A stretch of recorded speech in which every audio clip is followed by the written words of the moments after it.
Christmas Eve, 1979, the Soviet Union rolled into Afghanistan. Muslims had revolted against the Soviet-friendly regime established the year before.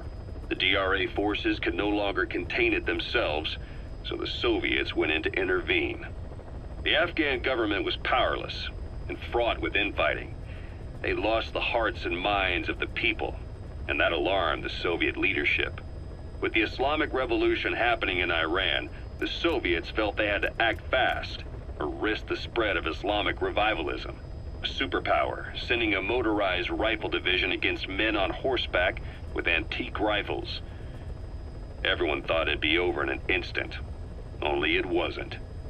Some Muslims made their fight a jihad, a holy war, and began a guerrilla campaign on all fronts. A war of attrition. These fighters call themselves Mujahideen. They're being supported by the West through Pakistan.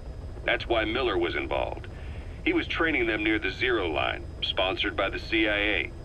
The war has become a nightmare for the Soviet troops stationed here. They thought they'd be headed home in 6 months at the most. Then a year passed. 2 years. Now here we are 4 years on with no exit in sight. Afghanistan has become the Soviet Union's Vietnam. The Soviet troops on the ground want to go home, but at least they have homes to go back to. The Afghans have lost theirs. The Soviets destroy the kishlaks, villages, wherever they can. They burn down homes and fields, fill in wells, turn pastures into minefields. It's created a mass of refugees who fled to Pakistan. If the Mujahideen are fish swimming around the villages, the Soviets will go so far as to dry out their ocean. But this has had a big price. There's bitter resentment among the Afghans, and they're taking out their anger on the soldiers on the front lines. Among the Mujahideen are the Pashtun people. They're fiercely devoted to their code of Badal, or revenge. Soviets they've captured have had their hands, feet, and noses cut off before being left to die at the side of the road, just to show their comrades what they're capable of.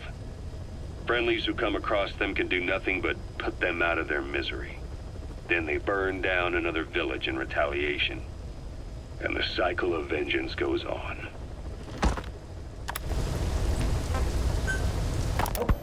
This war, the Kremlin never expected to have this much trouble against the Mujahideen. Afghanistan is a tribal society. Tradition demands that its people stand up to any outsiders who set foot on their land. With the honor of their people at stake, they have everything to fight for.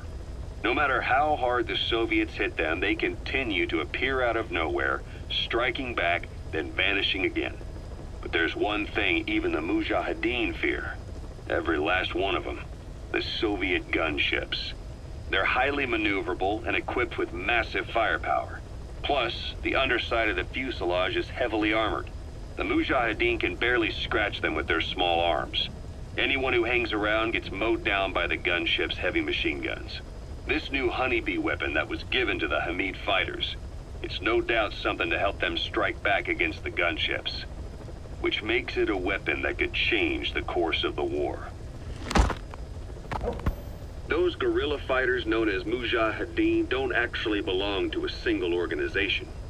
Afghanistan is a multi-ethnic country. You've got the Pashtuns, the Tajiks, Uzbeks, Hazaras, and each of them is split into their own tribes, large and small.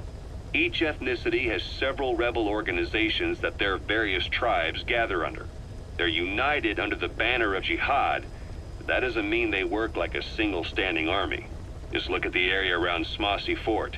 A lot of Tajiks used to live there, but they fled after the Soviets started their scorched earth campaign.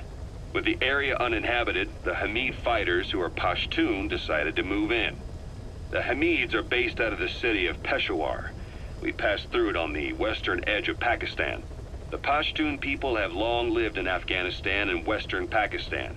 They used to travel back and forth frequently. Then Britain went and established the border that still stands today.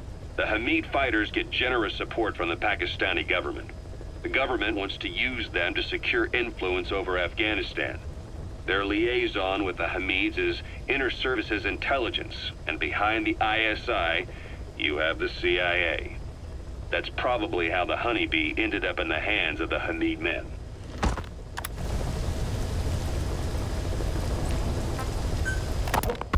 I had the R&D team analyze the Honeybee. How? The CIA wanted it with everything intact. They took it apart to look at it. Then they put it back together. Everything intact. That's the R&D boys, all right. Turns out the Honeybee's homing capabilities are a cut above previous manpads. It can detect a broad range of infrared wavelengths, and even ultraviolet for supplementary guidance.